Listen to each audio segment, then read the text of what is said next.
আমি লক্ষ্য করে দেখলাম, আপনি নিজেই তো খেয়াল করলেন, তার হাতের উপরে একটা মাত্র চর লাগাইছে, দ্বিতীয়বার চর লাগাতে গেছে, সঙ্গে সঙ্গে তার খোদার ওই যে পূজারি, তার হাতটা অবশ হয়ে গেছে, ব্যথায় কাতর কাতর হয়ে পাগল হয়ে গেছে সে। আর ইউসুফ আলাইহিস সালামের আরেকটি ব্যাপার আমি লক্ষ্য করেছি, আমাদের এই পুরা কাফেলার মধ্যে এমন একটা ব্যক্তি ছিল যেই মানুষটি মৃতবত, এখনই মরে যাবেন, তাকে আমরা ফেলে দিতে চেয়েছিলাম, কিন্তু অনেক কষ্টে গাড়িতে তাকে আমরা শোয়ায়ে নিয়ে, অসুস্থ রোগীকে শোয়ায়ে নিয়ে, মৃতবত একটা মানুষ এইমাত্র মারা যাবে, মৃত্যুর প্রহর গুনতেছে, ওই মানুষটাকে হযরত ইউসুফ আলাইহিস সালাম যেই মাত্র ওনার গায়ে হাত দিলেন, ওনাকে মহব্বত করে আদর করলেন, ওনাকে সেবা শুশ্রূষা করলেন, ওই মৃতবত মৃত্যুর প্রহর গুনা মানুষটা ওইখান থেকে, ওই শুয়ে থাকা মানুষটা হেঁটে হেঁটে আমাদের কাফেলার সাথে রওনা দিয়েছে। আপনি চিনতে পারলেন না? কি বিক্রি করলে? মালিক ইবনে জারের মাথা খারাপ হয়ে গেল। কি বললে তুমি? কেন আমি তার দিকে খেয়াল করলাম না?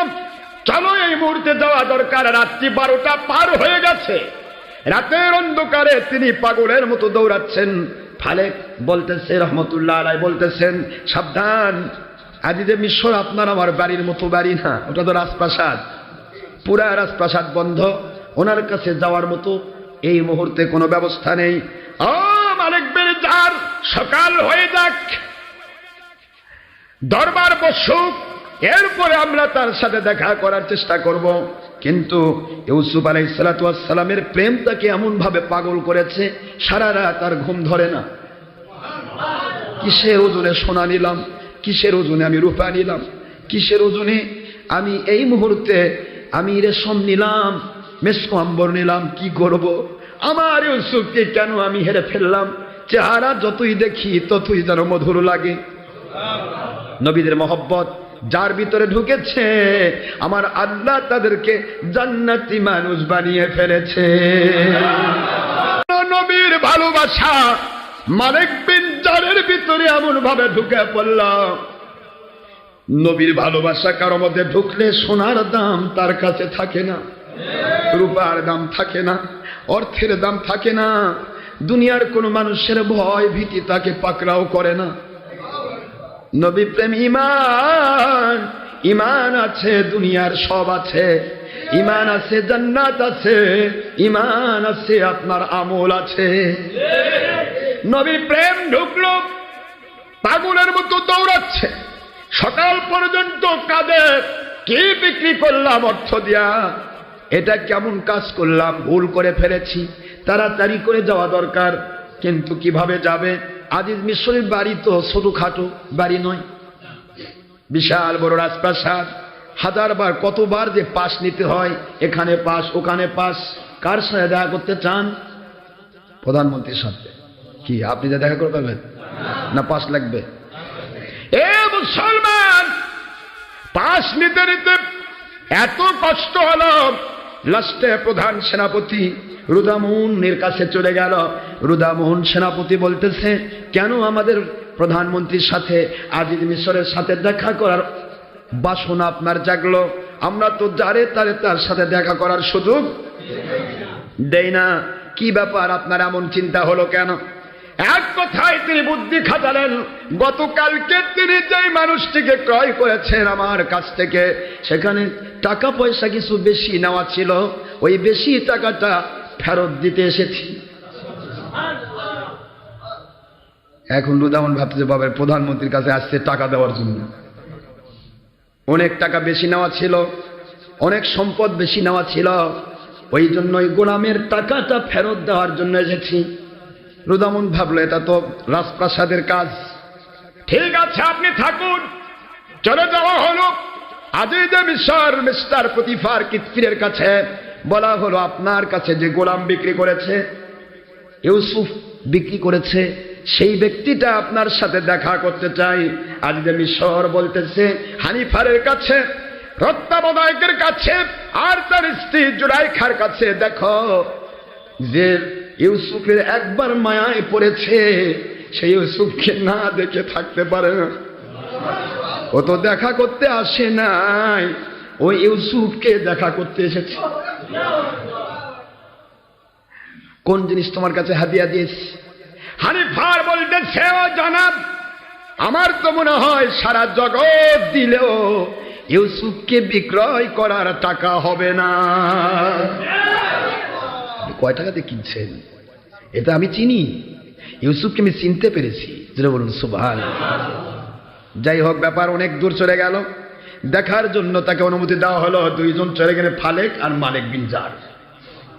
দুইজন গিয়ে বলতেছে, জনাব, গতকালকে যে গোলামটা আমরা বিক্রি করেছি, আমাদের ভুল আমরা বুঝতে পেরেছি, আমরা ওটা বিক্রি করতে চাচ্ছি না। কি করতে চাচ্ছে না? জুলাইখার নজরে যে পড়েছে তাকে আবার ফিরে নেবে? জুলাইখা বলতেছে, তোমার কি মাথা টাথা খারাপ হয়েছে? যাকে একবার বিক্রি করেছো তার কোনোদিন ফেরত হয় না। তোমরা যদি চাও আরো কিছু টাকা চাও, দেওয়া হবে। কিফির বলছে, প্রতিফার আজিজ মিশর বলতেছে, তোমরা ভুল করে ফিরেছো, অনেক আগে তোমাদের আসা দরকার ছিল। যদি চাইতে তৎক্ষণাৎ আসলে দেওয়া যেত, কিন্তু এখন তো অনেক দেরি হয়ে গেছে। এখন কি সম্ভব? তবে সম্ভব না। তোমরা যদি প্রয়োজন মনে করো আরো কিছু টাকা নিয়ে যেতে পারো, যদি টাকার সমস্যা মনে করো। কয়, না জনাব, আমরা আমাদের এই গোলামকে বিক্রি করতে চাই না, আমরা আপনার টাকাও চাই না। এই যে আপনার টাকা সব ফেরত দিলাম। পাগল হয়ে গেছে সবাই। কে এতগুলি সোনা রূপা, এত টাকা পয়সা পাই, কি কয় ইউসুফ মধ্যে কি পাইল? কইলা সব ফেরত দিচ্ছি, আপনি ইউসুফকে দিয়ে দেন। সঙ্গে সঙ্গে অর্ডার হয়ে গেল। এদের মাথা খারাপ হয়ে গেছে, এদেরকে বন্দি করো। কি করো? বন্দি করে ফেলো। এরা খারাপ হয়ে গেছে মাথা, এরা টাকাও নেবে না, ইউসুফকে চাই, ইউসুফ তো দেওয়া যাবে না, যাও বন্দি হয়ে থাকো। কয়ে, আমরা সারা জীবন বন্দি থাকতে চাই, কিন্তু ইউসুফকে বিক্রি করে অর্থ নিতে চাই না। জোরে বলেন না সুবহানাল্লাহ। যে নবীর প্রেম শিখেছে তার কাছে দুনিয়ার অর্থেরও দাম নাই, বন্দি হওয়ারও ভয় নাই। বন্দি হওয়ারও ভয় নাই। জেল, জুলুম, জরিমানা, ফাঁসি সব দিতে রাজি, কারণ আমি নবীকে ভালোবাসি। কাকে ভালোবাসি? নবীকে ভালোবাসলে দুনিয়ার সব আল্লাহ কন্ট্রোল করবে। বন্দি থাকতে চাই সারা জীবন। আমরা আপনার কাছে ইউসুফ বিক্রির অর্থ নিতে চাই না, দিয়ে দিলাম অর্থ। আপনার অর্থ আপনি নিয়ে সন্তুষ্ট থাকেন, কিন্তু ইউসুফকে বিক্রি করে অর্থ নিতে চাই না। সবাই পাগল হয়ে গেছে। ইউসুফ আলাইহিস সালাম কি এই দৃশ্য দেখতে পারেন? ইউসুফ থেকে বলছেন, দেখেন, আমি আপনার কাছে থাকবো, ওয়াদা করতেছি, আমার ওই মালিকগুলাকে সারিয়ে দেব, ওদের মাধ্যমে আমি মিশর দেখেছি। সুবহানাল্লাহ পড়বেন না জোরে? ওদের মাধ্যমে আমি আপনার কাছে এসেছি, সুতরাং ওদেরকে দয়া করে ছেড়ে দেন। আজ আমি সর্বরা ইউসুফ নাম রাখা হয়েছিল ইউজারছে, ওই দেশের ভাষা। আপনাকে এত ভালো দেশে ফিরেছি আমরা, আপনি বললেন বলে ওদের দুইজনের মুক্তি হলো, তাছাড়া সারা জীবন মুক্তি দিতাম না। ঠিক আছে, মুক্তি দেওয়া হলো, কিন্তু ওদেরকে আর যেন কোনোদিনের আসতে না দেখি। দুইজনের চিন্তা হলো, একবার আমরা ইউসুফের সাথে দেখা করতে চাই। নিকটতম একটা ঘর, আলাদা কিছু কথা বলবো। ঠিক আছে, তাড়াতাড়ি আলাদা করে দেওয়া হলো। আলাদা করে দিয়ে ইউসুফ আলাইহিস সালামকে মালিক বিন জার বলতেছে, আপনি কে, দয়া করে বলুন। ইউসুফ আলাইহিস সালাম বলতেছে, আমি কে এটা তো আপনাকে আগেই বলেছি, বলার অনুমতি নাই।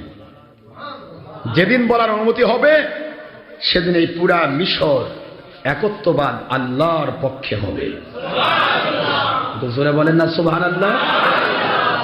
বুঝতে পেরেছে মালিক বিন জার, ও একত্ববাদ মানে আমি তো একত্ববাদ, এক আল্লাহর পক্ষের মানুষ, আমি ইব্রাহিম আলাইহিস সালামের বংশের মানুষ, ইসমাইলের বংশের মানুষ। আপনি বলে, আমি আপনাকে বলতে পারি একটি শর্তে, জীবনে কারো কাছে প্রকাশ করবেন না। ঠিক আছে। উনি হলেন মালিক ইবনে জার ইবনে আব্দুল্লাহ ইবনে ইসহাক ইবনে ইয়াকুব আলাইহিস সালাম, ইসমাইল ইবনে ইব্রাহিম আলাইহিস সালাম, মালিক ইবনে জার ইবনে আব্দুল্লাহ ইবনে আপনার ইসমাইল ইবনে ইব্রাহিম আলাইহিস সালাম। আর ইনি বলতেছেন, আমি ইউসুফ ইবনি ইয়াকুব ইবনি ইসহাক ইবনে ইব্রাহিম আলাইহিস সালাম। দুইজনের বংশ ইব্রাহিমী, যারা বলুন সুবহানাল্লাহ, ইব্রানি। তখন উনি বললেন যে তুমি তো আমার ভাই, তাহলে তুমি নবী? আমি নবীকে বিক্রি করেছি অর্থ দিয়ে? আমার জীবনটা আমি নষ্ট করে দিয়েছি। ঠিক আছে, আমি সারা জীবন বন্দী থাকতেও প্রস্তুত, আমি আর এই দেশ ছাড়ব না যতক্ষণ পর্যন্ত আমি ইউসুফ নবীকে আমার হাতে না পেয়েছি। জোরে বলেন সুবহানাল্লাহ। মায়া মমতা কাকে বলা হয়? কাফেলাকে বিদায় করে দিয়ে তোমরা চলে যাও, আমি ইউসুফকে যতদিন আমার হাতে না পেয়েছি ততদিন আমি এই দেশ ছাড়ব না। এই মালিক বিন জার হবে হযরতে ইউসুফ আলাইহিস সালাতু ওয়াস সালামের প্রধান। একটু জোরে বলবেন না সুবহানাল্লাহ। প্রধান বানাবেন উনি, কিন্তু সেই সময়টা নিতে গেলে তাকে কমের পক্ষে 1 নয় 2 নয় 12 আপনার 20-22 বছর তাকে কষ্ট করতে হবে। এই 20-22 বছর তিনি এই দেশে কষ্ট করে থাকলেন, কিন্তু তারপরে ইউসুফ আলাইহিস সালামকে উনি না পেয়ে উনি ওনার দেশে ফিরে যাননি। ভাইদের আমার, এই তো আল্লাহর নবীদের মহব্বত, ভালোবাসা। আমি আপনাদেরকে এইটুকু বলি, নবীর প্রেম যারা করেছে তাদের জীবনে দুনিয়ার কোনো অর্থের দাম, স্বার্থের দাম বা দুনিয়ার কোনো ভয় ভীতি কোনো কিছুর মূল্য নাই, কিছুই নেই। আমরা কি নবী প্রেমিক নই ভাইজান? আসেন আমরা নবীজির মহব্বতে ইসলাম মানব। আমি যে কথা বলতে চেয়েছিলাম, ইউসুফ আলাইহিস সালাতু ওয়াস সালাম তাদের আন্ডারে থাকলেন। আন্ডারে থাকার পরে এবার জুলাইখা তার প্রতি ধীর স্থিরভাবে তার প্রতি আসক্ত হতে লাগলেন। এই জুলাইখা যখন তাকে আগ্রহান্বিত তার উপর হলেন, ইউসুফ আলাইহিস সালাতু ওয়াস সালাম আল্লাহর কাছে বললেন, আমার মালিক, এই জুলাইখার এই রাজত্ব, এই রাজপ্রাসাদের চাইতে আমার কাছে জেল অনেক ভালো। কি ভালো? জেলখানা ভালো। আমার মালিক বলেন, আপনি যখন জেলখানায় ভালো মনে করলেন, তাহলে আমি আপনাকে জেলখানায় কবুল করলাম। ব্যাপারটা পরে আসতেছে। যে কথাটা আমি বোঝাতে চাচ্ছিলাম, ইউসুফ আলাইহিস সালামকে কিনে নিয়েছে জুলাইখা, তার প্রতি পুরা অধিকার তার আছে। তারপরে ইউসুফ আলাইহিস সালাম সেখানে তার সিদ্ধান্তে রাজি নয়।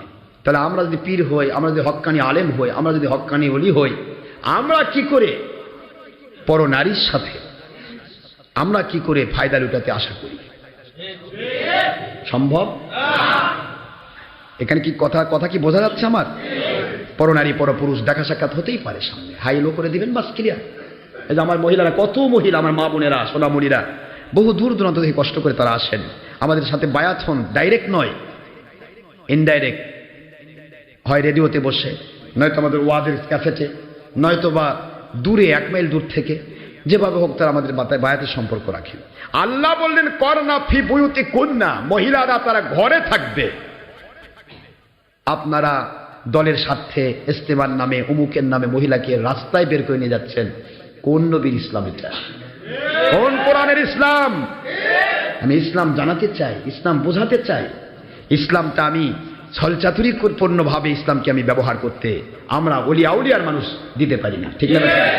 আমাদের দায়িত্ব বলে দেওয়া, জুলুম করবো না কারোর উপর, জুলুম করার ক্ষমতা আমার নেই।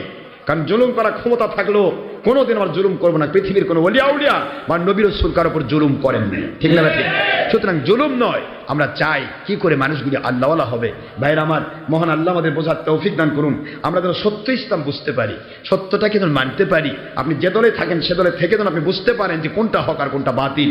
এই হকটাকে গ্রহণ করার এনার্জি যদি আপনার না থাকে, আপনার কপাল পুড়ে গেছে। যাক কপাল পুড়ে, তবে আপনার কপাল পোড়ানে আপনি থাকেন। হকের দুশমনি করতে যান না, কারণ হকের দুশমনি যখনই করতে গিয়েছে মিস্টার আবু জেহেল ধরা পড়েছে। হকের দুশমনি যখনই করতে গিয়েছে মিস্টার নমরুদ ধরা পড়েছে। হকের দুশমনি যখনই করেছে তখনই মিস্টার ফেরাউন ধরা পড়েছে। 12 একজনকে 450 বছর, 700 বছর, 1700 বছর রাজত্ব করার ক্ষমতা দিয়েও আল্লাহ পাক ধরেননি। যখনই হকের দুশমনি করেছে, হককে বোঝার পরে, তখনই আল্লাহ পাক ধরেছেন। আল্লাহর রহমত, আপনারা জেনে শুনে ইস্তেমা বাহিনী জেনে শুনে সত্যকে বুঝতে পেরেও সত্যের দুশমনি করে মাহফিল বন্ধ করার চেষ্টা করছেন। আপনাদের পায়ে হাত দিয়ে বলি, ঘুষতে হলো, সুদতে হলো, 2 নম্বরই করে হলো মাহফিল বন্ধ করার চেষ্টা করছেন। আল্লাহর মেহেরবানি সারা দেশ বিদেশে আপনাদের ভিতরে খান খান হয়ে যাবে। আপনাদের উপরে গজব শুরু হয়ে গেছে, গজব শুরু হয়ে গেছে। প্রতিদিন মারামারি হয়, কেন হচ্ছে?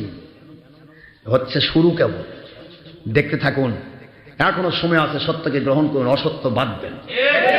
না পারলেও সত্যের দুশ্মনী বন্ধ করুন, সত্যের দুশ্মনী বন্ধ করুন।